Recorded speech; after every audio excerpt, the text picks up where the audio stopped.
வணக்கம். இன்று பதிவில் நான் பார்க்க போவது சித்ரா பௌர்ணமி என்று சித்திரகுப்தரை வீடுகளிலும் கோவில்களிலும் வழிபடும் முறை மற்றும் சித்திரகுப்தருக்கு தமிழ்நாட்டில் இந்த இடத்தில் மட்டுமே கோவில் உண்டுங்க. அது எங்கே என்பதையும் மற்றும் ஆயிலை கூட்டும் சித்திரகுப்தர் பற்றிய ரகசியத்தையும் இப்பதிவில் பார்க்கலாங்க. வீடியோவை ஸ்கிப் பண்ணாமல் பாருங்க.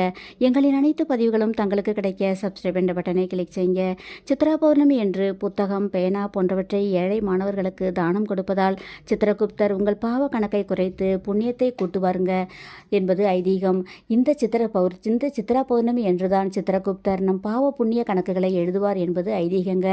எனவே இந்த நாளில் காலை முதல் மாலை வரை உபவாசம் இருப்பது சிறப்புங்க. சித்திரகுப்தரை வழிபடுவதால் கேது தோஷம், புத்திர தோஷம், கல்வி தோஷம் போன்ற சகல தோஷங்களும் நீங்குங்க. சித்திரகுப்தருடைய அருள் கிடைத்துவிட்டால் நமக்கு வெற்றி நிச்சயங்க. தமிழகத்தில் காஞ்சிபுரத்தில் சித்திரகுப்தருக்கென்று ஒரு தனி கோவிலும் உண்டுங்க. அங்கு செல்ல வாய்ப்பில்லாதவர்கள் அவரவர் வீடுகளிலேயே சித்ரா பௌர்ணமி நாளில் சித்திரகுப்தரை பூஜித்து நைவேத்தியமாக உப்பில்லா வெண்பொங்கலும் பச்சை பயிறு பாயசமும் வைக்க வேண்டுங்க. தமிழ்நாட்டில் அரிதாக சித்திரகுப்தருக்கு 2வது இடத்தில் கோவில் உண்டுங்க. அது எங்கன்னா திருப்பூர் மாவட்டம் சின்னண்டிபாளையம் இடத்தில் உள்ளதுங்க. காஞ்சிபுரத்தில் பேருந்து நிலையத்திற்கு வெகு அருகில் சித்திரகுப்தர் கோவில் அமைந்துள்ளதுங்க. திருமண தடை, கேது தோஷம் உள்ளவர்கள் இங்கு வந்து வழிபடலாங்க.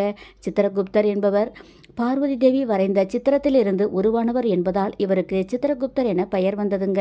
2026 சித்ரா பௌர்ணமி தேதி, திதி, நேரம் மற்றும் வழிபடும் முறை மற்றும் சித்திரகுப்தர் பிறந்த வரலாறு இவற்றை என்னுடைய லாஸ்ட் வீடியோவில் பாருங்க.